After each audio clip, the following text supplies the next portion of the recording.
50 ஆண்டுகளுக்கு மேலாக போராடி வரும் மக்களுக்காக களமிறங்கியது புதிய தலைமுறை.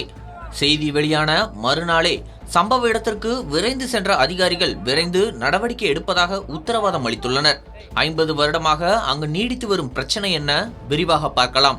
திருவாரூர் மாவட்டம் நன்னிலம் அருகே உள்ள கமுக்குக்குடி கிராமத்தில் சுமார் 50க்கும் மேற்பட்ட பட்டியலின சமூகத்தை சேர்ந்த மக்கள் வசித்து வருகின்றனர்.